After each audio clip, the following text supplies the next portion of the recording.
Jean-Michel Calvez, bonjour. Bonjour, Bonjour, bienvenue à Dounia reçoit, l'émission littéraire des vagabonds, de la Tribune des Vagabonds du Rêve. Je t'accueille aujourd'hui pour parler de science-fiction, de ton écriture, de ta spécificité, si on peut dire, en tant qu'auteur du côté scientifique, qui est très prégnant dans ton œuvre, et puis de toutes les activités que tu as autour de la science-fiction. Donc, je ce que je vais te passer la parole. Tu vas te présenter en quelques mots rapidement et puis après on continuera. À toi. d'accord.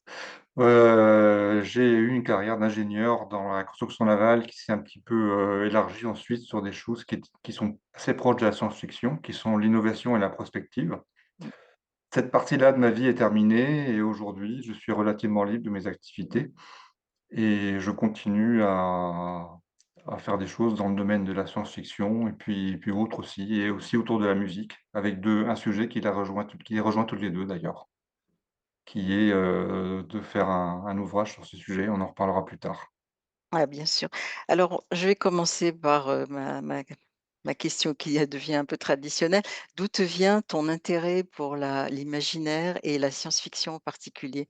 Est-ce que tu as, une œuvre qui t'a marqué? Qu'est-ce qui fait qu'au lieu d'écrire, enfin, je sais que tu écris aussi des romans policiers, donc Oui, la SF, pourquoi la SF? j'en ai lu beaucoup quand j'étais petit, enfin disons surtout adolescent et parmi les œuvres, non pas les œuvres, disons les auteurs qui m'ont marqué, historiquement, l'un des premiers, c'était Arthur C. Clarke. Oui, Parce que je pense que dans une période historique des années 60, c'était l'un des rares, auteurs de science-fiction un peu scientifique qui était accessible en France. J'ai aussi beaucoup aimé un auteur qui est complètement différent parce qu'il est beaucoup plus dans un langage poétique, c'est Theodore Sturgeon, qui n'a fait que 2 romans, mais qui a fait énormément de nouvelles que je trouve, fabuleuses, même si elles n'ont strictement rien à voir avec l'univers de Clarke. Et puis un peu après, ce qui a été mon déclencheur principal d'écriture de romans notamment, c'était Dan Simmons avec ses premières œuvres de science-fiction, à savoir, Hyperion, que j'ai trouvé Hyperion, fabuleux et ça m'a mis un peu le pied à l'étrier en disant, «J'ai envie de faire quelque chose. Je lui arrive pas à la botte, mais je veux le faire». et tu t'es lancé à ce moment-là? Voilà, dans un premier roman de science-fiction qui a pas mal traîné dans les placards ou les tiroirs et qui a été suivi par 2 autres romans. On pourrait appeler ça tous les 3 des premiers romans parce qu'ils sont tellement différents l'un de l'autre. Un roman, mainstream et puis un autre qui était un roman historique, transposé d'une aventure personnelle. C'est-à-dire que j'ai pris une situation que je connaissais et je l'ai transposée dans les années 30 en Afrique. Tu peux peut-être nous donner les titres? Je pourrais les donner, mais ce sont les titres provisoires dans la mesure où l'un de ces 2 romans n'est toujours pas publié. Ah d'accord, Donc c'est une longue histoire qui n'a pas encore eu sa fin. donc on peut lui espérer, un futur. Exactement. Ouais. Et en fait, tu avais parlé aussi d'Andrevon. Je Oui, Andrevon aussi. J'aurais dit surtout pour les nouvelles, mais j'ai aussi lu quelques-uns de ses romans et l'un de ceux qui m'a le plus marqué, je pense, c'est, Le temps des grandes chasses, dans sa période de Noël, qui est un des grands classiques, je pense, de ce qu'il a pu écrire et qui était très intéressant aussi parce qu'il avait touché un univers qui, au début, était pas si loin que ça de la fantaisie dans la première partie. Parce que ça se passait dans un bois, dans une espèce d'environnement, post-technologique ou plutôt pré-technologique, enfin où il s'était passé quelque chose qui fait qu'on se retrouvait dans un univers, ancien et c'était un peu, magique, disons, dans cet environnement. et tu justement, je vais rebondir sur les le roman et le cours et les nouvelles. Tu es aussi novelliste. Tu as écrit d'ailleurs une de tes publications est toujours disponible, chez Oxalis, donc au Vagabond du rêve, la collection, Magie, le numéro Magie et sorcellerie, où tu as écrit une nouvelle. Je ne sais pas si tu t'en souviens, ça remonte à Si, 2001, et et tu as écrit d'autres nouvelles, donc même des recueils. Là, je les parcours, tu as les ah non, ça, c'est de la musique. J'ai ta biblio sous les yeux. j'ai un recueil de nouvelles qui est Chair à paru canon, chez Actes SF. Oui, et C'est le premier recueil qui s'appelait Manière noire. qui est toujours disponible d'ailleurs. Il J'ai est, vérifié. toujours disponible, au moins en numérique, je pense, peut-être plus tellement en papier aujourd'hui, parce que je pense que le tirage a dû être épuisé. C'est effectivement le cas. J'ai un peu regardé et enfin, on reparlera de cette partie plus tard de effectivement de la disponibilité des ouvrages qu'on a écrits et pour en revenir à la nouvelle, donc quand tu écris de la nouvelle et du roman, qu'est-ce que tu as comme démarche? Est-ce qu'elles sont différentes? Pourquoi tu écrirais des nouvelles dans un cas et puis d'autres des romans qui sont plus un plus longs en fait? Comment tu Ah, la différence entre le long et le court? pour toi, que Ça dans part ton toujours ça écriture? part toujours d'une idée et certaines idées correspondent à un développement, qui est très long, qui est pas toujours prévisible tout de suite d'ailleurs, parce que je sais que l'un de mes romans qui pour moi est trop long parce que j'ai pas envie de passer autant de temps sur un seul projet, faisait 800 000 signes et je serais incapable d'envisager des projets aussi longs. Là, je me sens un peu plus à l'aise dans la nouvelle ou dans le roman de taille raisonnable. Mais ça quand tu est-ce que les thématiques, enfin, est-ce qu'il y a quelque chose qui joue Ah, le lien entre la thématique et la longueur, hein, pour toi quand tu heu écris ou est-ce que c'est juste, que ça vient comme ça?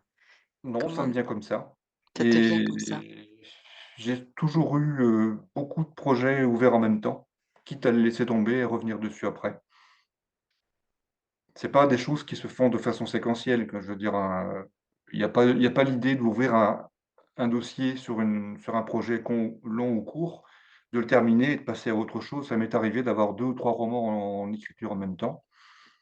Celui qui vient le mieux, il a la priorité parce que je peux écrire et puis l'autre, il attend son tour, même s'il est déjà commencé. Et tout est fait comme ça, c'est-à-dire au fur et à mesure des idées qui me viennent, bah, c'est un projet qui est prioritaire sur un autre parce que c'est lui qui est le plus simple à réaliser, que Plus ce soit simple du long parce ou du court. parce que tu arrives à l'écrire en fait. C'est Oui, ça? Oui, sur le moment. bon, il y a aussi une démarche qui est connue de tous les auteurs, c'est d'essayer d'accrocher à des appels à texte, qui là sont forcés parce que c'est un appel qui a une durée limitée, où il faut le faire ou ne pas le faire, mais l'idée elle est proposée dans le sujet en quelque sorte, puisque les appels sont thématiques. Donc Ça, je l'écriture l'ai fait très mmh, souvent aussi, ça a marché ou pas, mais dans la mesure où l'appel est lancé, où l'idée est arrivée, bah, le texte existe. Il peut ne pas sortir dans le cadre qui était demandé, mais au moins il existe et il fait partie des projets utilisables. À savoir plus ouais, qu'aujourd'hui, je dois avoir en publié une centaine de nouvelles et il en reste à peu près 150 qui sont inédites. Voilà pour les nouvelles. ah ça fait une belle œuvre tout ça, 150 nouvelles, Ou en 250 devenir alors. ah oui. Et pour les romans, bon, c'est pas les mêmes chiffres évidemment, j'en ai publié 15. Après, je sais plus très bien s'il faut compter les rééditions, il y en a eu 2 ou 3 et il y en a une petite dizaine en attente, qui risquent de durer longtemps dans certains cas, puisque j'en ai au moins un qui a attendu, 30 ans et qui a pas encore bougé. J'entends, ah oui. Dis donc, on va puisqu'on était dans les romans et les projets, on va arriver à ce au roman donc dont on voulait parler, qui est IF 837, qui est un roman donc, on peut appeler ça un planet opéra? Oui, Oui oui, je pense qu'il rentre dans cette catégorie. et l'intérêt, c'est il y a une démarche dans ce roman qu'on retrouve dans un autre livre qui lui, s'appelle, Éthique du contact, qui est Oui. beaucoup plus parlant finalement que ce sigle qui est en fait le nom de la planète, c'est ça? Oui, il y a toute une histoire là, Ouais, ouais, qui est intéressante à révéler parce que le titre original de IF 837, c'était pas du tout ça. Ça a été imposé, enfin proposé ou imposé par le directeur de collection, enfin l'éditrice, parce qu'elle trouvait le titre original trop compliqué, qui était Anthropomorphisme. Alors le nom ne plaisait pas parce qu'il sur une couverture, ça sonnait trop scientifique, peut-être. Enfin, c'était la psychologie de l'éditrice, je pense, qui faisait qu'elle voulait pas faire apparaître ce titre-là. D'autres me l'ont dit auparavant, des gens qui n'avaient pas accepté ce roman, mais qui disaient que le titre était pas commercial. Sans doute parce que le mot a une connotation, racine grecque et cetera. Enfin, il paraît que ça sonne pas dans l'édition, j'en sais rien. Mais il est beaucoup plus parlant parce qu'il résume le livre. Pour moi, il était parfait au sens d'un seul mot qui résume un roman entier. et c'est rare Qui est le cas d'arriver aussi pour le deuxième finalement, ou Éthique du contact. C'est tout à fait le sujet du roman, c'est le sujet des 2 d'ailleurs, puisque les 2 tournent autour de ce principe qui est en résumé que l'espèce humaine lorsqu'elle intervient ou lorsqu'elle débarque sur un monde étranger, elle doit se fixer des règles du jeu sur ce qu'elle s'autorise à faire ou sur ce qu'elle s'interdit de faire, pour des raisons qui sont, a priori éthiques, moins que commerciales. Même s'il y a toujours un but commercial quand on va quelque part, c'est de récupérer un peu comme les colonisateurs des épices, comme on dit, enfin les matières premières du lieu, c'est jamais exclu, mais de le faire dans une connotation éthique.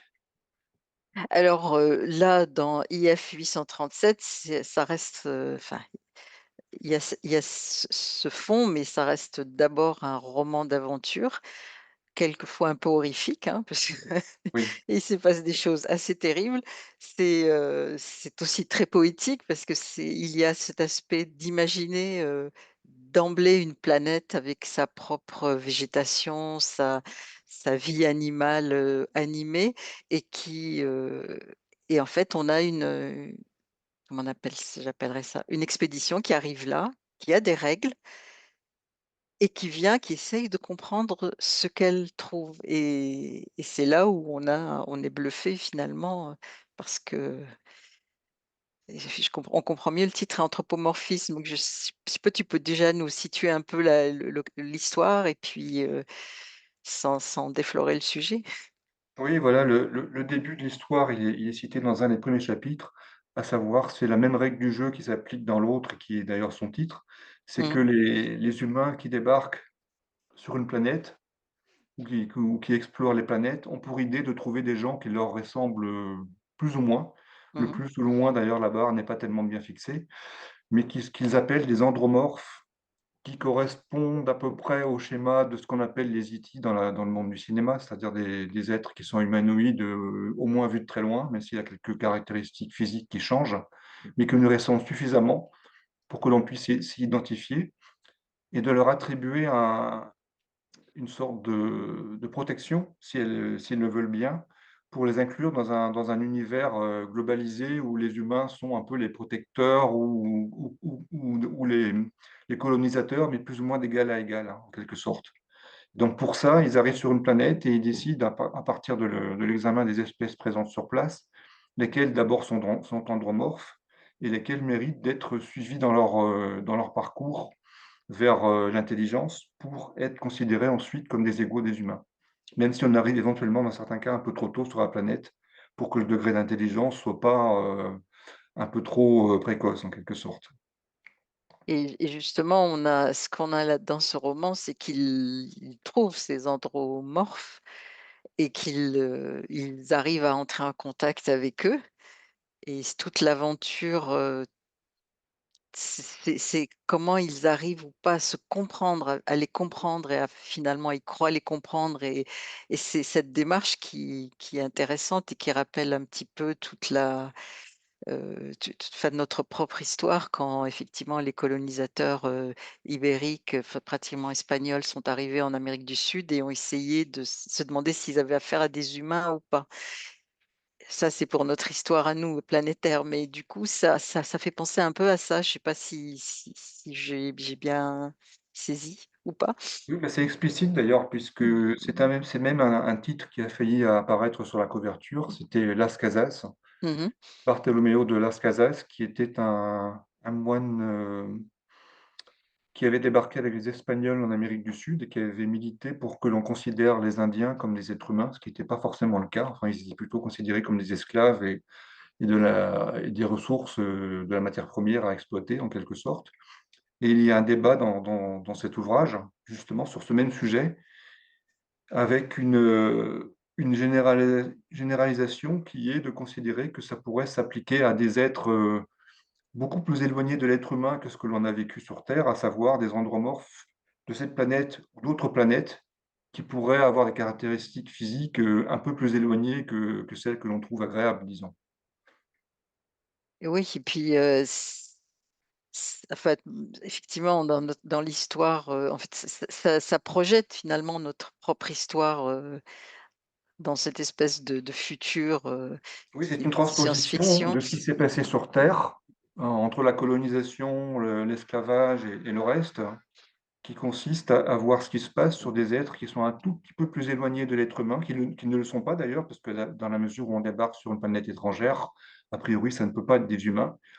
Là, il se trouve que pour des raisons, qui arrangent bien ceux qui ont débarqué, ils leur ressemblent suffisamment pour qu'on puisse leur mettre le logo, en quelque sorte, de qualité, de proche de nous, donc à suivre de près. Mais ça peut ne pas suffire et le débat sur les Indiens d'Amérique du Sud intervient à peu près au milieu du roman où il se pose Mmh. suffisamment de questions pour que les gens aient des doutes déjà sur le fait qu'ils soient pas un peu trop engagés sur leur propre définition de ce qu'on appelle quelqu'un qui nous ressemble. Et c'est la vraie problématique du livre, de définir est-ce que la ressemblance implique finalement les bonnes relations, enfin l'idéal des relations entre 2 espèces?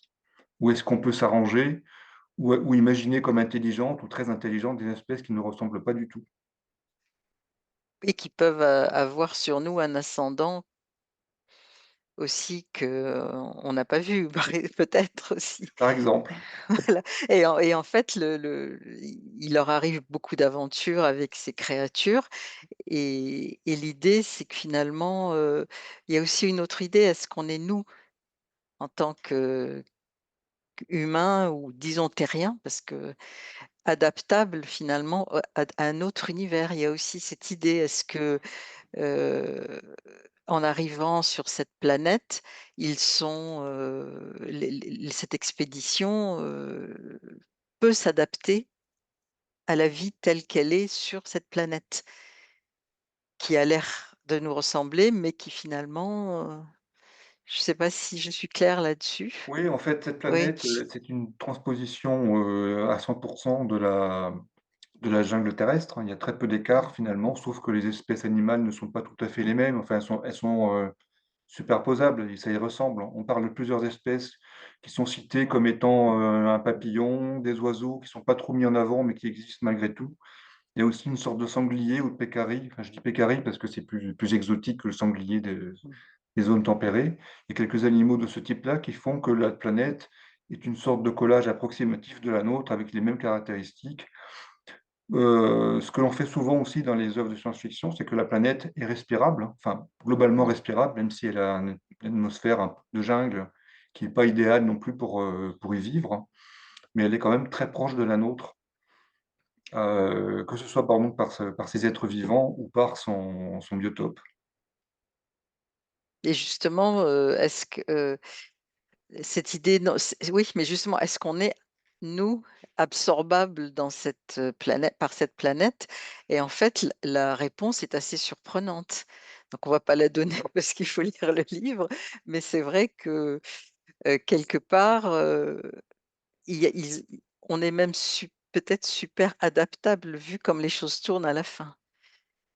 Oui, mais en revanche, on voit bien que dans ce roman, l'idée n'est pas forcément de piller les ressources de la planète, c'est plutôt de se poser comme protecteur, donc de la suivre de près. C'est une sorte de contrôle, hein, à distance pour suivre l'évolution d'une planète et s'y intéresser juste assez pour que les gens enfin les êtres qu'on a considérés comme intelligents et intéressants suivent un parcours, positif sur ce plan-là et qu'ils soient protégés aussi des dangers de leur propre planète. C'est une sorte de dieu en fait, de Deus ex machina qui descend par des vaisseaux spatiaux, qui essaie de dire: «Ceux-là auront droit à notre protection». Oui, il y a cet aspect-là de décider effectivement pour les autres, Oui, qui n'ont pas forcément demandé à ce qu'on ils l'ont pas décide à demandé, leur c'est clair. place.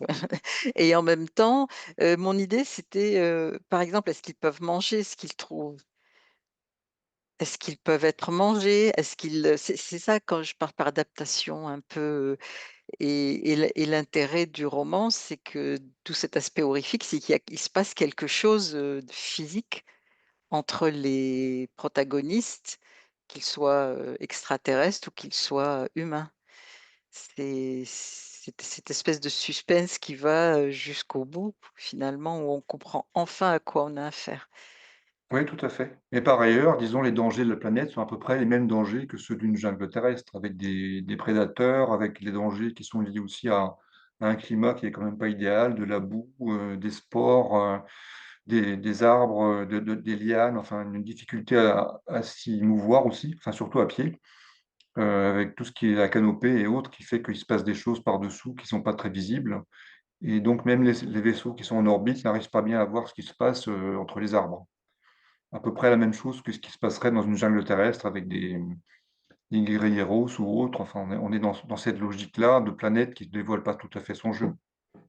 Oui et que c'est le enfin, ça fait partie du charme du livre d'ailleurs parce qu'on il y a aussi du suspense. C'est pas juste, une aventure où ils viennent, ils cherchent, ils trouvent pas. Il y a quand même, finalement, eux-mêmes finissent par être investis dans cette histoire par des côtés qu'ils ne soupçonnent pas.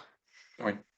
Alors ça C'est fonctionne beaucoup par un jeu d'induction et déduction qui apparaît soit dans les réflexions du personnage principal, soit dans les dialogues où il y a beaucoup de réflexions de gens qui, sous un angle de dialogue qui est assez scientifique, se mmh posent des questions, essayent d'y répondre une à une, découvrent des pièges au sens, on pensait que c'était ça, et puis en fait c'est pas tout à fait ça. Des indices qui leur arrivent progressivement qui font que ce qu'ils avaient imaginé sur le fonctionnement global de cette planète entre les herbivores et les carnivores, par exemple, n'est pas tout à fait ce qu'ils avaient imaginé. Enfin, c'est une logique de type scientifique qui fait que le discours est quand même assez dense, je pense, dans la lecture. Oui. Il n'est pas hyper simpliste au même sens qu'un roman d'aventure, il est bien plus dans la démarche de recherche scientifique, hein, induction, déduction. On trouve des indices, on essaie de trouver à quoi ils correspondent et puis de temps en temps, il y a un bug qui fait que, il se passe effectivement des choses pas sympas pour les explorateurs. Oui, oui, c'est effectivement, ça reste un roman d'aventure et justement, bah, peut-être cette démarche justement de scientifique, appliquée donc à la littérature, de science-fiction, elle est assez importante pour toi puisque donc il y a déjà 2 livres là-dessus. Il y a aussi Éthique du contact qui va suivre. Oui, Toujours, ils arrivent, ils ont un matériel, ils ont des démarches scientifiques, des protocoles qu'ils suivent, d'une façon très rigoureuse. Ils essayent effectivement de comprendre, ce qu'ils voient, à partir ils ont même une sorte de catalogue, qui leur permet de comparer toutes les vies parce que ce n'est pas la première planète qu'ils rencontrent et ce qui est intéressant, c'est que d'un livre à l'autre, ils essayent d'apprendre des aventures précédentes. Dans Éthique du contact, il y a quand même un retour sur IF 837. oui, il y a un Donc retour parce que c'est une suite au sens, chronologique. En revanche, on se rend compte qu'ils ont défini, un certain nombre de règles du jeu ou plutôt modifié un certain nombre de règles du jeu qui sont issues de ce qui s'est passé dans le premier roman. mmh, de ce qu'ils sont crus comprendre, parce que c'est toujours ça, parce que finalement, ils sont toujours face à l'inconnu Oui. et ils ont, une démarche et justement pour toi, quel est l'intérêt d'écrire des romans, heu où il y a cette démarche scientifique, parce que ça aurait pu être juste une histoire où ils essayent de rencontrer, comprennent ou ne comprennent pas ceux qu'ils rencontrent. Heu, c'est quand même un roman qui a un abord enfin, scientifique, c'est toujours difficile de dire scientifique puisque c'est des choses qui n'existent pas, mais qui a quand même, cette technologie est pensée, est-ce que tu as en travaillant, là, je parle beaucoup. Est-ce que tu as été chercher des démarches qui ont pu enrichir ton approche? Bon, je dirais que tous les gadgets, on va les appeler comme ça, scientifiques qui sont dans le roman, ressemblent plus ou moins à des choses qui existent, mais je les ai inventées sans avoir besoin d'aller les chercher. Alors le seul souci évidemment, c'est que le roman a 20 ans aujourd'hui et que les technologies qui sont décrites, elles sont dépassées. Depuis qu'il y a le téléphone portable et l'IA, de toute façon, on a du mal à écrire des romans qui se sont passés avant et quand on l'écrit, on se rend compte qu'on est vite dépassé par la réalité. Ça, c'est le piège de la hard, SF. Exactement. Le tout début, par exemple, de IF837, on voit apparaître des technologies qui servent à faire de la traduction, non pas Oui, simultanée, mais à partir d'un apprentissage. Aujourd'hui, les IA font ça, mieux que ce qui est décrit dans le roman, en quelque sorte. Ou c'est quand même un peu laborieux. C'est une démarche qui, dans le roman, sans aller très loin, nécessite d'installer en gros des micros chez les oui. gens, enfin chez la population qu'on veut observer, pour commencer à capter des mots, essayer de les mettre en situation, faire remonter un début de vocabulaire et continuer à discuter avec eux pour enrichir un vocabulaire. C'est des choses que font aujourd'hui, de façon automatique des intelligences artificielles de traduction qui sont utilisables partout dans la vie courante. Mais à l'époque où ça a été écrit, ça n'existait pas, c'est vrai. Après ces intelligences artificielles, disons, j'aime pas le mot intelligence, moi, disons ces machines qui traitent des données comme ça, elles le font quand même sur des langues qui existent. Oui, Et là, c'est quand même, on va à l'extérieur et puis on ne sait pas comment vont parler les extraterrestres. Donc, non, est-ce c'est-à-dire que que là, elles le font sur une base, uniquement phonétique et qui est en submise en contexte parce qu'on sait quelle était la situation dans laquelle, ces sons ont été émis et le système essaie d'en déduire des mots ou des phrases ou un vocabulaire ou une grammaire. Avec des trous dans la raquette parce que le système de traduction ensuite a des trous, des choses qu'il mmh, n'arrive pas à traduire, qu'il interpole plus ou moins bien et on voit apparaître une espèce de progression dans ces dialogues entre les espèces étrangères dans le livre qui est évolutive, qui oui, fonctionne d'abord très mal avec des trous et qui ensuite se passe un peu mieux avec, un système donc qui est uniquement audio, où on transmet par une grosse boîte, on écrit en gros, on parle dans la boîte et puis la boîte le ressort dans une autre langue. Ce qui a déjà été fait dans d'autres bouquins, mais là on voit apparaître le processus sur la longueur du roman, en quelque sorte. oui, effectivement. Puis, pardon, et c'est intéressant aussi parce que ce côté du langage montre aussi qu'il peut y avoir de la manipulation ou des non-dits ou c'est je sais pas comment dire, c'est intéressant parce que ça fait partie de l'histoire. Cette Ça façon fait partie de qu'ils ont de l'histoire, chercher, exactement. voilà, de chercher à comprendre les autres, ça induit aussi des malentendus, ça induit des comportements des 2 côtés, quoi.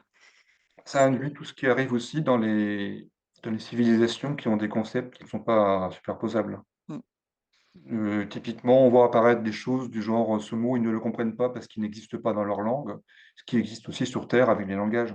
mmh. Autant on arrive très bien à parler avec les Anglais parce qu'on a à peu près les mêmes mots, quoique il y a des exceptions.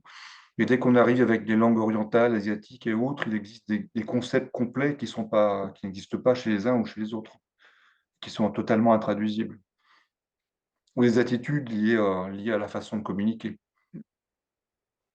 Et donc, ce qu'il y a après, je vais quand même parler de l'éthique du contact parce que c'est toujours la même démarche, mais là, on arrive sur des êtres dont on n'a aucune idée de ce qu'ils sont au départ et de comment on peut communiquer avec eux. Oui. C'est, La grande différence avec le premier, mmh, c'est que là, on voit apparaître complètement une démarche qui est un peu plus commerciale parce qu'on se rend compte que l'exploration a plus ou moins une visée minière. La planète mmh, étant désolée, ça ressemble un peu au Sahara terrestre en quelque sorte. Enfin, c'est du sable, des cailloux, et cetera. Et la démarche, elle est beaucoup moins gratuite. Ce n'est pas uniquement une idée de protéger quelque chose ou c'est une investigation qui a en fond un but commercial. On le voit assez vite, et ils se permettent de le faire sans doute parce qu'ils considèrent que la planète est vide. et justement, elle n'est pas vide, elle n'est pas vide. Donc on va continuer à avancer et en fait, heu, comment dire? Je sais pas comment dire ça. Quand tu es pour revenir à la science, est-ce que c'est une démarche qui concerne que ces ouvrages ou est-ce que c'est quelque chose que tu continues à à vouloir, travailler dans ton écriture de cet aspect, cette relation à une science-fiction qui serait très technologique, très scientifique? Qu'est-ce que oui, oui, c'est ça. Pourquoi, à la limite, tu fais cette écriture basée sur la hard SF, pardon? Pourquoi, parce qu'en fait, tu as une société là derrière qui donc a développé une grande technologie puisqu'ils peuvent envoyer des vaisseaux très loin, puisque là, pour l'instant, on sait que c'est pas sur le système solaire. Donc quel est l'intérêt pour un auteur d'écrire dans cette direction? L'intérêt, il est dans la transposition, puisqu'on sait très bien qu'aujourd'hui, on n'est pas capable d'aller, dans un délai raisonnable, sur une planète de ce type-là ou autre qui soit très éloignée. On évite d'ailleurs soigneusement, la plupart des auteurs, de donner des distances ou des choses réalistes sur les histoires d'années-lumière et Oui, autres. mmh, Le langage existe, hein, on parle d'années-lumière, mais on ne cherche pas du tout à trouver une crédibilité parce que sinon on n'arrivera jamais à trouver des créations de transpositions qui aient un sens. Je sais qu'on m'a reproché une fois dans une chronique d'arriver sur une planète où, comme par hasard, 10 ans après, on arrivait à se comprendre et à se parler avec la même langue. Mais oui, mais le problème, c'est que quand on veut faire une analogie, il faut bien la faire sur quelque chose. Et si les gens ne se comprennent pas du tout, il y a pas de dialogue et il y a pas de roman. donc c'est la littérature. Alors on va passer à autre chose maintenant, un autre aspect de ta création, c'est la musique. Donc de ton travail d'écrivain. Tu écris, tu chroniques dans Galaxy, tu écris sur la musique et la SF. Est-ce que tu Oui. peux nous dire, déjà, est-ce qu'il existe une musique SF comme il existe des romans SF, des films SF, des Hem, illustrations SF? Qu'est-ce que il c'est que existe le plusieurs catégories de musique SF. On y réfléchit beaucoup, moi et mon co-rédacteur, puisqu'on est en train d'écrire un ouvrage sur cette question qui est, heu, qui est assez ambitieux parce qu'on a écrit musique, ou ah, plutôt on pense défilé. musique avec un S, c'est-à-dire l'ensemble des musiques, au monde, qu'on pourrait imaginer de prendre une par une. Mais aujourd'hui, une musique peut être classée dans la science-fiction ou avoir une connotation science-fiction, soit parce qu'elle illustre un film, dans ce cas-là, c'est les BO de films, hein.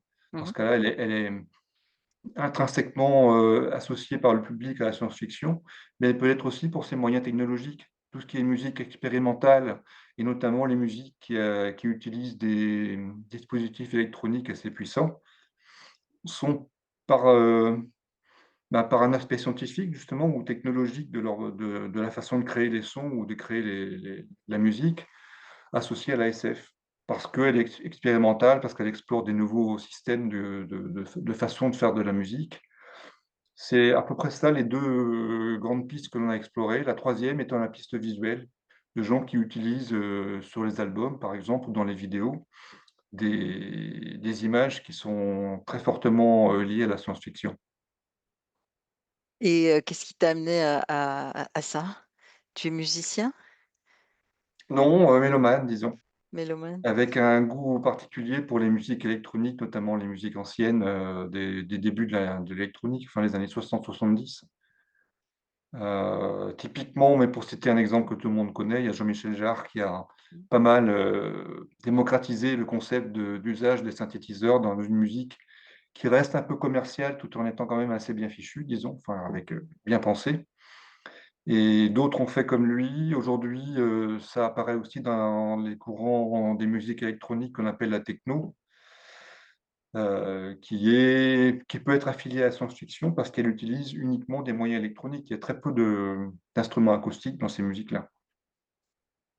Mais du coup, on est dans un autre imaginaire On est dans un autre imaginaire, effectivement. et Je ne qui sais pas ce est que je peux en dire de plus. En fait, c'est comme la science-fiction. Une musique peut être qualifiée de science-fiction parce qu'on l'a associée dans un contexte de SF, parce qu'on lisait un bouquin de science-fiction et qu'elle nous a paru, pouvoir être, utilisée comme une bande son idéale pour lire un ouvrage de science-fiction, par exemple. Chacun a sa définition de ce qu'il peut mettre là-dedans. On a essayé de la catégoriser, mais je pense qu'il y a pas de limite. De la même façon que un certain auteur bien connu a dit que la science-fiction, en gros, c'était quand un auteur avait lui-même décidé que son livre était de la science-fiction. Ce qui est la limite la plus large qu'on puisse trouver, la plus large, dirons. effectivement. Oui, à partir de demain, quand même. Faut qu'il y ait le Pas futur, forcément, c'est non? pas uniquement une limite dans le temps, Mmh. parce qu'on imagine toujours science-fiction égale futur, mais il y a aussi les futurs alternatifs qui se passent aujourd'hui, ou l'Uchronie aussi, qui sont de la science-fiction qui ne se passent pas forcément dans le futur. Oui, qui se passe dans un autre, univers. Mais du coup, la musique, et toi, quand tu écris, est-ce que tu en écoutes de la musique que tu pourrais qualifier, associée à la science-fiction? Oui, ce sont surtout les musiques électroniques instrumentales et d'autres courants qui s'appellent l'ambiante, et plutôt l'ambiante à partir des instruments électroniques. Parce qu'il existe aussi un ambiance acoustique avec de la guitare, de la harpe et des instruments qui sont à peu près ceux de la musique classique. mais ça donne pas tout à fait le même dépaysement, disons. C'est pas tout à fait aussi exotique parce que ce n'est finalement une autre façon de faire de la musique classique, plus facile à écouter, disons, moins codifiée pour les connaisseurs. Et du coup, ça nous raconte des histoires aussi. Ça nous raconte des histoires, oui, ça évoque des paysages, on peut rappeler ça des paysages sonores qui vont en même temps que la musique, qui sont quelquefois d'ailleurs illustrés dans la mesure où la pochette de l'album, si album il y a, donne un guide un peu de la façon dont on peut rêver sur cette musique ou imaginer des paysages. Et oui, c'est donc et tu rédiges un ouvrage là, c'est ça pour l'instant avec, un autre auteur qui est? Qui est, Jean-Guillaume Lanoux, qui est bien connu. Jean-Guillaume Lanoux, bien sûr, on le connaît, qui est chroniqueur, Et cet ouvrage principalement. va reprendre, intégralement, je pense, toutes les chroniques qui sont parues dans Galaxy depuis, 2015. Ça sera la seconde partie et en première partie, donc on essaie d'avoir une réflexion beaucoup plus générale et générique sur qu'est-ce que c'est que la science-fiction et la musique et comment est-ce qu'elles réussissent à vivre ensemble et à se nourrir l'une l'autre. Donc, c'est le débat qu'on vient d'avoir sur qu'est-ce que c'est qu'une musique de Mmh. science-fiction, de façon plus générique. Il y aura 2 parties principales sur cet ouvrage. Et la deuxième partie, c'est les chroniques que vous allez reprendre ou des articles?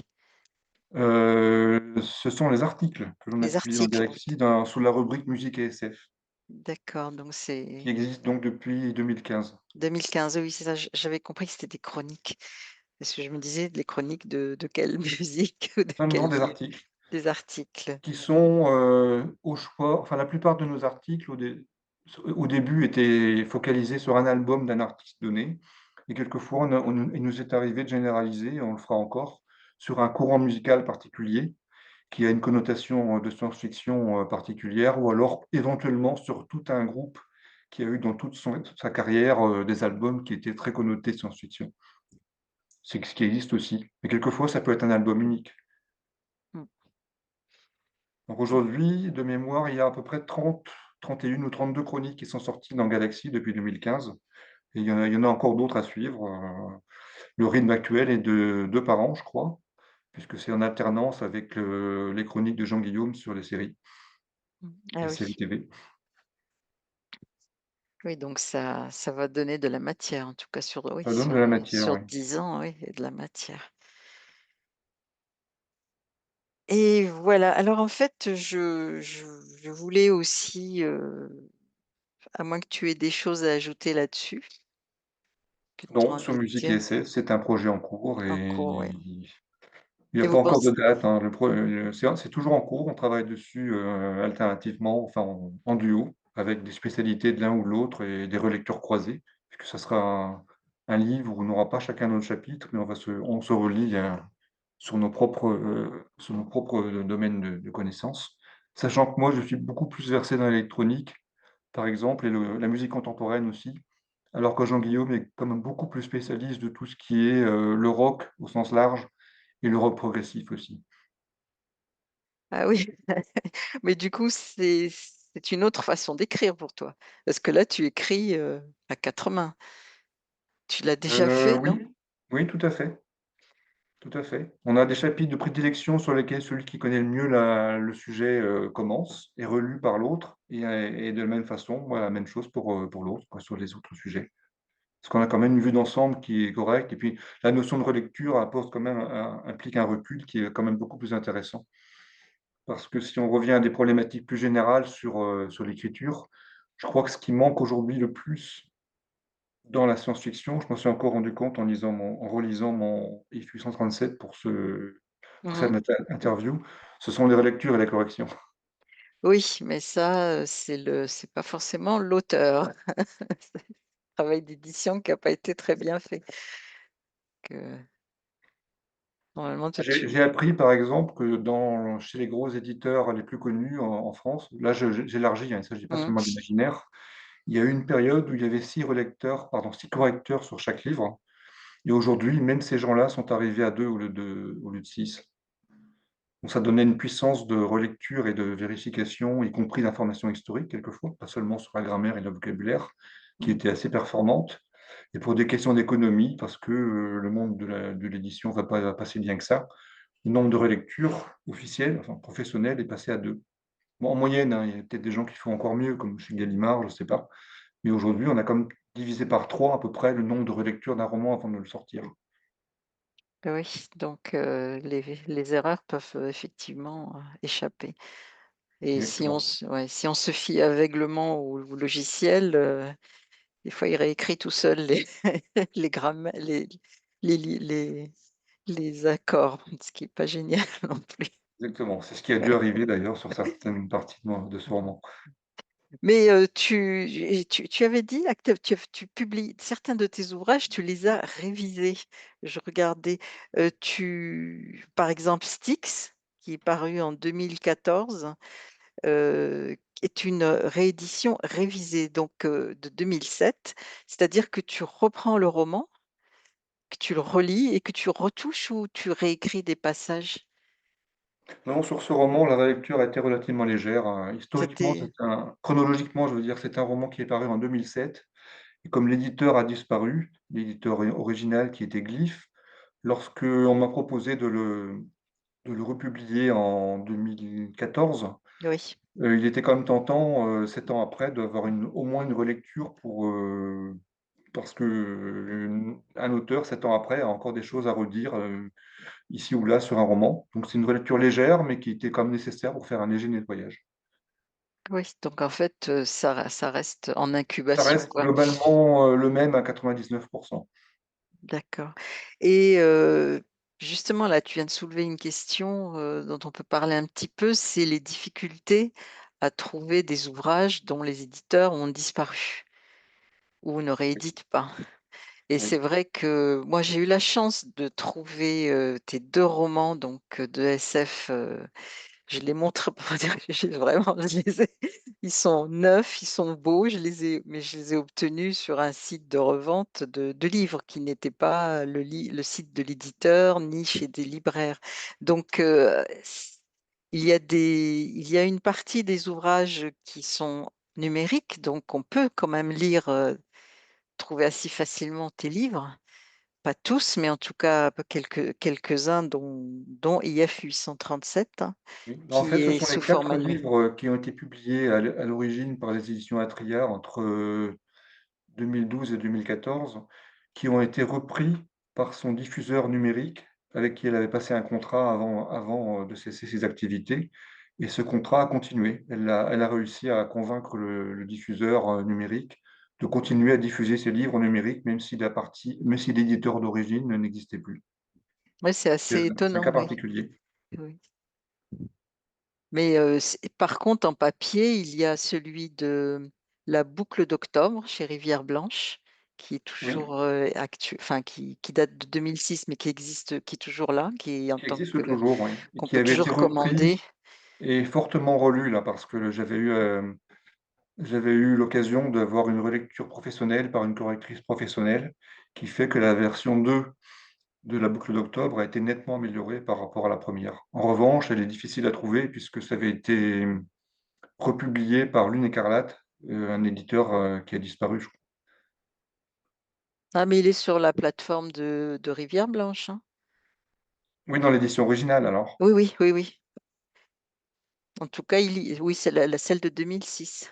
Oui, c'est ça. Oui, oui, je l'ai trouvé, j'ai cherché un petit peu, je l'ai trouvé, donc on peut l'avoir en papier, on peut le Il existe en commander. papier dans la mesure Mmh, où il est toujours au catalogue chez mmh. Rivière Blanche. Oui, oui, il est toujours au catalogue. Styx, existe sous format numérique. La Oui, Boucle d'octobre et Styx, c'est de la science-fiction toujours?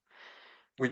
Oui, donc on est toujours dans la La Boucle science-fiction. d'octobre, il y a un mot qui est assez transparent quand on a compris de quoi il s'agit, c'est une histoire de boucle temporelle, donc c'est un Ah, roman qui parle d'un décalage temporel un peu inhabituel. d'accord, donc ça c'est intriguant et c'est toujours la même démarche de science-fiction, hard science-fiction et toujours dans cette écriture. Tout ce que tu écris en Celui-là SF? oui, mais c'est Oui? pas c'est pas une constante, hein. On en a parlé au Non? début de mon écriture Mmh, dite scientifique. J'ai pas uniquement cet aspect dans mes mmh, romans. Certains romans sont très différents.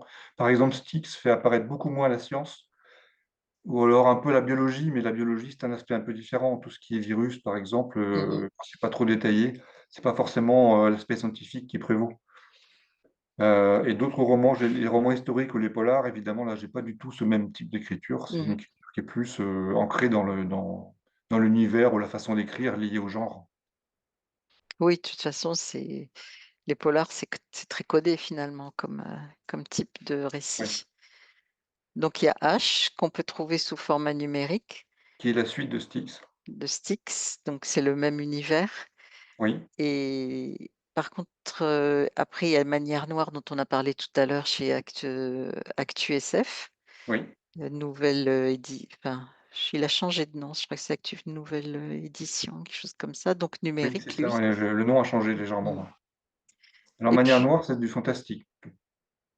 c'est du fantastique, Ça oui, reste de l'imaginaire, mais plutôt vers le fantastique. fantastique, ouais. Alors je continue, hein, moi je l'expertise et science-fiction, là, on est plutôt dans l'essai, c'est que chez Galaxy, donc on peut toujours le trouver.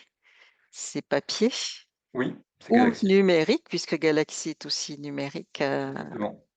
est aussi numérique et puis voilà, donc et effectivement, c'est intéressant de montrer que les livres peuvent l'aspect numérique, finalement, ça permet de les continuer.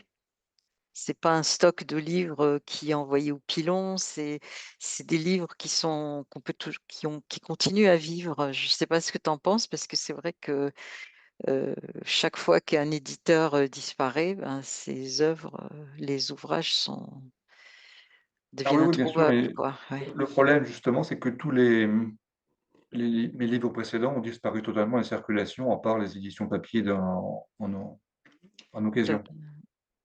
Donc il y a uniquement les 4 livres d'Atria qui sont disponibles et puis des choses qui sont, plutôt des nouvelles alors ou des choses plus Mmh courtes. Mais les romans eux-mêmes, lorsqu'ils sont parus uniquement en papier et que l'éditeur disparaît, il ne reste plus rien. et ça, c'est le souci des une espèce de pérennité qu'on pourrait penser avec la les nouvelles, technologies, on pourrait espérer faire vivre les livres une deuxième fois, que remplacer le poche finalement par le numérique. Je ne sais pas si ça te parle? Si Si, ça ça te serait une bonne paraît? idée, mais dans ce cas, il faut que l'éditeur ait déjà fait la démarche de passer en numérique et ensuite, lorsqu'il a épuisé son stock de livres papier, finalement, qu'il continue à faire vivre le numérique. Ce qui est peut-être une démarche qui se fait aujourd'hui, mais là, je ne sais pas très bien comment fonctionnent les éditeurs sur ce choix-là.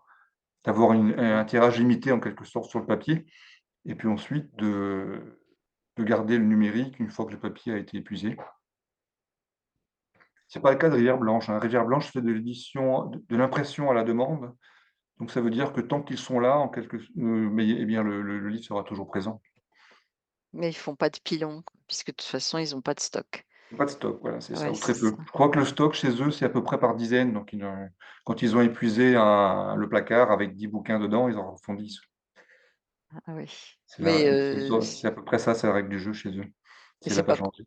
c'est bizarre, c'est pas coûteux comme ça me paraît étonnant parce que plus tu en imprimes finalement, plus ça moins ça te coûte. Si tu n'en sors que 10, à moins qu'ils aient leur propre imprimerie, peut-être. Je sais pas comment ils travaillent.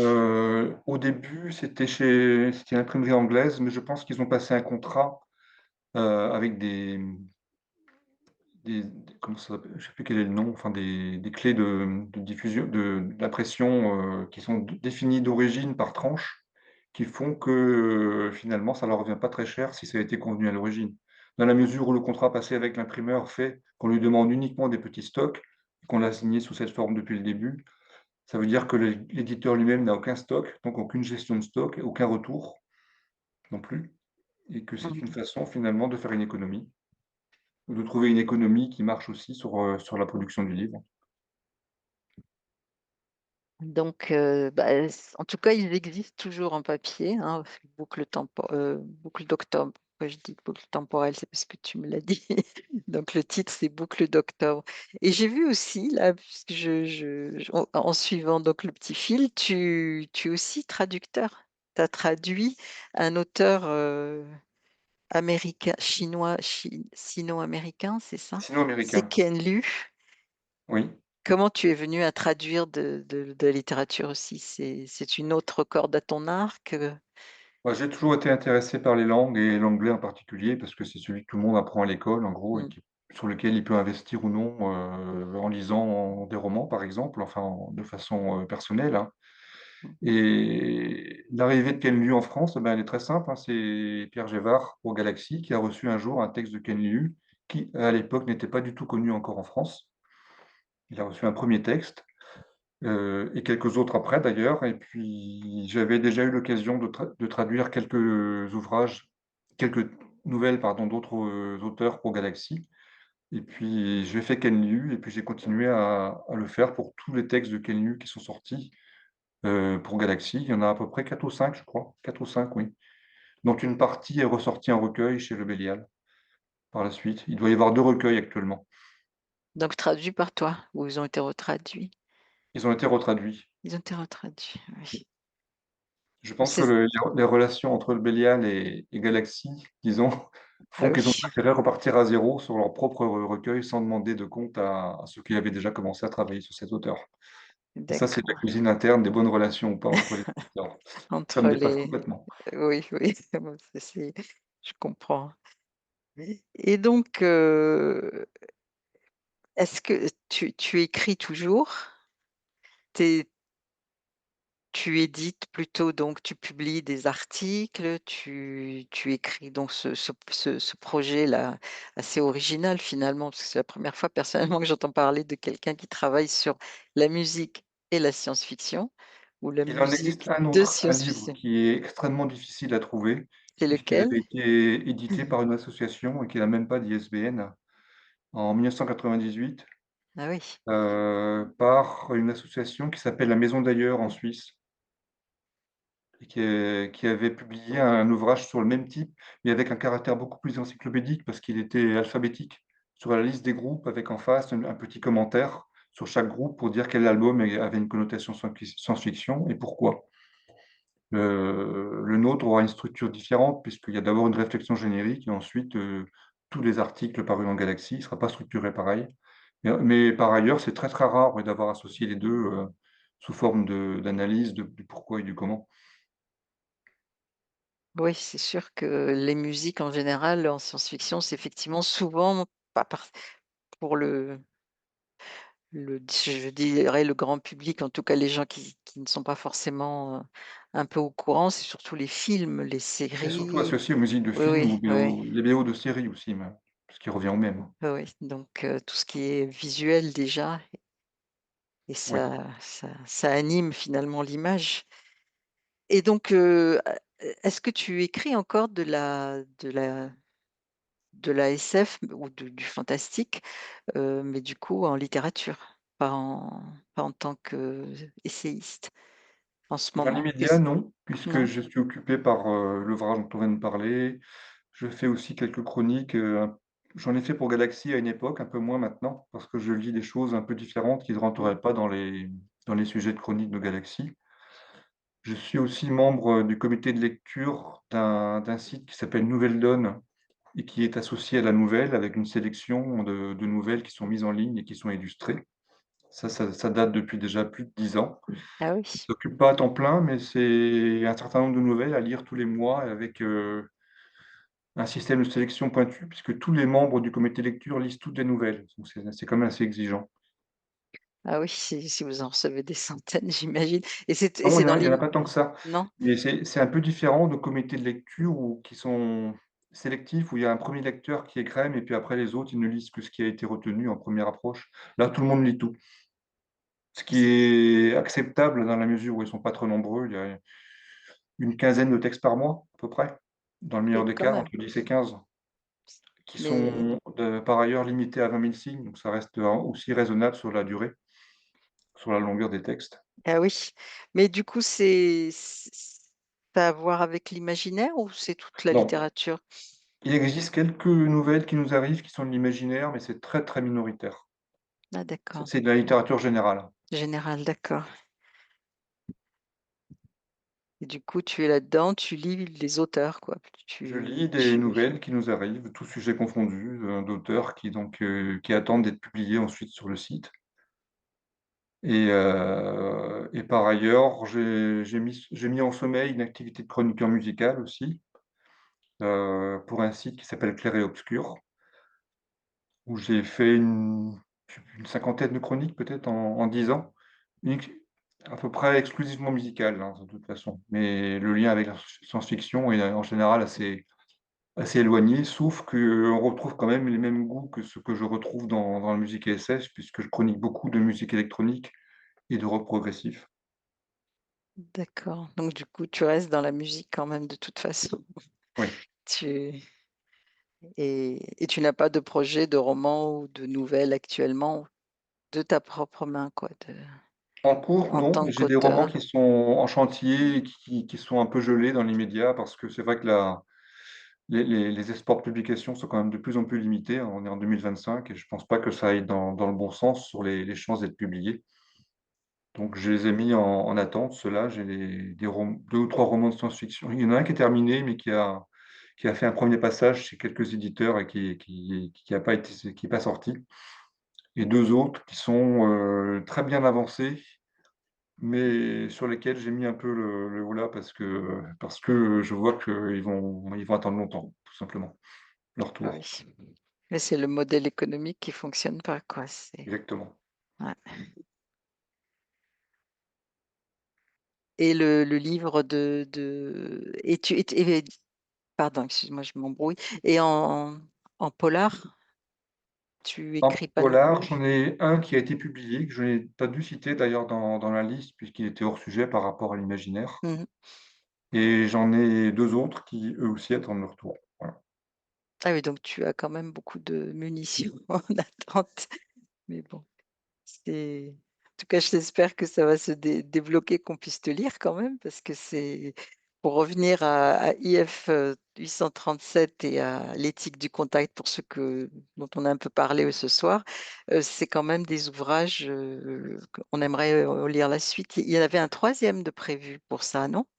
J'avais un projet de faire un troisième ouvrage dans la même logique approximative, mais qui se serait passé dans un milieu sous-marin, par exemple. Ah C'était oui. une autre approche parce que, si on résume, le premier livre, d'ailleurs on le voit à la couverture, le premier c'est la jungle, le deuxième c'est le désert. Bah, r logiquement, le troisième ça aurait été sous l'eau. Ça aurait pu se faire. Ça s'est déjà fait d'ailleurs par certains, enfin je veux dire des romans sous-marins ou des films sous-marins de science-fiction, il en existe quelques-uns que tout le Mmh. monde connaît. Je citerai par exemple Sphère, le film, hein, avec, Sharon Stone, je crois, notamment. Ah, je sais pas, je l'ai pas vu, je peux pas te dire. C'est la découverte d'un vaisseau spatial, sous l'océan.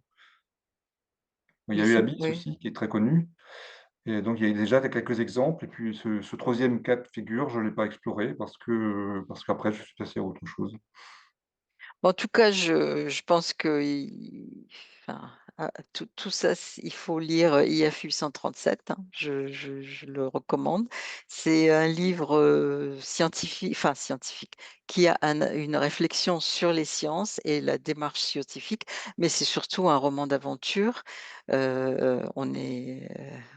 On le pose pas une fois qu'on l'a pris parce qu'on aimerait bien savoir ce qui leur arrive à ces à ces pauvres humains perdus sur cette planète et il y a tu parlais de fantastique à propos de Matière noire, c'est ça? Il y a quand même dans Manière ta noire. pardon, pardon? Je me suis Manière trompée. noire. Manière noire, oui, pourquoi j'ai dit Alors, Manière noire. pour être précis, manière noire, c'est un terme qui est pas très connu, sauf des spécialistes, puisque c'est un terme qui date du XVIIe siècle et Ah qui oui. correspond à une technique de gravure particulière où on dégage du blanc sur le noir. C'est-à-dire qu'au lieu d'écrire, enfin, au lieu de dessiner avec une pointe qui met de l'encre noire sur une feuille Mmh. blanche, On fait on fait l'inverse. l'inverse. On dégage du blanc à partir d'une feuille qui est entièrement noire, qui est entièrement ancrée, et cette technique de gravure s'appelle manière noire. Et j'ai Donc utilisé à la fois comme nom, comme titre d'une nouvelle et comme titre du recueil. du recueil, oui, parce que c'est un recueil de nouvelles et en fait, pour en revenir à IF 837, pourquoi j'ai pensé à ça, c'est parce on est en science-fiction, on est quand même, pas dans le fantastique, bien sûr, mais on est un peu à la limite de ce qui fait peur. Il y a des choses très effrayantes qui se passent. On est dans l'aventure, le suspense, en fait, quelque part, toutes les cordes de ce que tu fais, dans tout ce que tu as pu écrire, tu as retissé un roman de science-fiction. Il y a une réflexion philosophique sur, la rencontre avec le et quand on le lit, on est vraiment, on a envie de savoir la suite et puis c'est vraiment un roman de suspense que tu dois faire aussi dans quand tu as écrit un policier, par exemple. Je ne sais pas si je résume bien un petit Oui, peu le ce fil que tu as conducteur est plus cherché à facile dans un faire. policier parce qu'on ne sort pas quand même du rationnel en quelque sorte, alors que là, on est à la limite, il y a une création de choses qui sont exotiques, parce que différentes de ce qui se passe sur la Terre. Mais je pense que ce que j'ai fait de plus inhabituel par rapport à ce qui se publie déjà en science-fiction, c'est pas vraiment X-837 parce que X-837, ça rassemble un peu à des choses qui sont, des histoires de jungle. Par exemple, Predator, le film Predator avec Schwarzenegger, ressemble un petit peu à l'ambiance de ce qu'on trouve dans ce roman.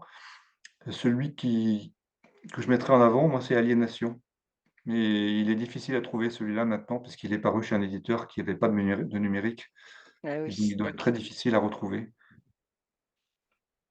s'il y a une leçon, à tirer de ça, c'est, demander à votre éditeur de prévoir une édition numérique plutôt qu'une édition de poche, puisqu'au moins le fichier, lui, il continuera à exister. En tout cas, je pense qu'on a un petit peu fait le tour, on n'a pas beaucoup il y aura encore beaucoup de choses à dire, mais ce qui est intéressant, c'est que, enfin, c'est le premier roman de tout ce que j'ai pu lire, qui soit aussi pointu sur, l'aspect, scientifique, quoi. On pourrait presque imaginer que oui, on arrive sur, une île, qu'on n'a jamais visitée sur terre et puis il y a des protocoles qu'on met et puis il y a la surprise derrière parce qu'on a beau se préparer finalement, les 2 équipes dans les 2 romans ont des surprises assez redoutables. Oui, tout à fait, oui. On est chez C'est des professionnels qui se sentent préparés à ce qu'ils vont chercher ou à tous les cas de figure. Puis il y a toujours un cas de figure qui sort de l'épure, en fait, et qui fait que ça se passe pas du tout comme ce qui était prévu. ouais et dans Mais au la vraie départ au départ, on a une machine qui a l'air, bien rodée et qui a un bug de fonctionnement, en quelque sorte. oui, sinon il y aurait pas de roman. Exactement.